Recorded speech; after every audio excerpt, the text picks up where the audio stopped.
আমরা প্রত্যেকেই বিভিন্ন সময় বিভিন্ন ধরনের কোনো না কোনো টপিক নিয়ে টেনশন ফিল করি আর বিপিটাকে হাই করে ফেলি। আলটিমেটলি কি হয়, আমরা সময় মতো সঠিক ডিসিশন কিন্তু সেই ব্যাপারে নিতে পারি না। আমার প্র্যাকটিক্যাল এক্সপিরিয়েন্স অনুযায়ী আমি লক্ষ্য করে দেখেছি, যখন আমরা প্রত্যেকে কোনো না কোনো টেনশন ফিল করছি এবং তার ফিউচার রেজাল্ট আমরা প্রেডিক্ট করছি, তার উপরে বেস করে আমরা টেনশন আরও বেশি বাড়িয়ে ফেলছি। এতে কি হচ্ছে, আমাদের বিপিটা অটোমেটিক্যালি হাই হয়ে যাচ্ছে। তো যেটা করা প্রয়োজন আছে সেটা হচ্ছে, আপনি যে ব্যাপারে টেনশনটা করছেন এই মুহূর্তে, সে ব্যাপারে সঠিক নলেজ আপনার কাছে নেই বলে আপনি ডিসিশন নিতে পারছেন না, টেনশন বাড়ছে।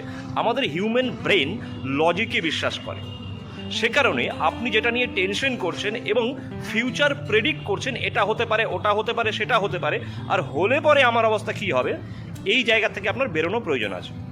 তার জন্য সঠিক নলেজ সেই ব্যাপারে যেখান থেকে পারেন আপনি সেটাকে নেওয়ার চেষ্টা করুন এবং তার উপরে বেস করে আপনার ব্রেনকে কমেন্ট দিন যে এখন আপনার কি করা উচিত। দেখবেন টেনশন আপনার অনেকটাই কমে যাবে। ধরুন কোনো একটা ব্যাপারে আজ আপনার বেশ কিছু টাকার প্রয়োজন, আপনি ভাবছেন এই কাজের জন্য এত টাকা প্রয়োজন আছে, আর সেটা নিয়ে আপনি রাতের ঘুম কিন্তু প্রায় নষ্ট করে ফেলেছেন। কিন্তু সঠিক নলেজ যদি আপনার কাছে থাকে আর সঠিকভাবে যদি আপনি সেটাকে দেখার চেষ্টা করেন, তাহলে হতে পারে তার থেকে অনেক কম টাকায় কাজটা হয়ে যাবে। বাট আপনার কাছে নলেজ নেই, দিস ইজ ইয়োর প্রবলেম। তো সে কারণে নলেজ গ্যাদার করুন, যে ব্যাপারে আপনি টেনশন ফিল করছেন সেই ব্যাপার থেকে বেরোনোর জন্য আপনার ব্রেন, আপনার মন অটোমেটিক্যালি আপনাকে সাপোর্ট করবে। Thank you very much.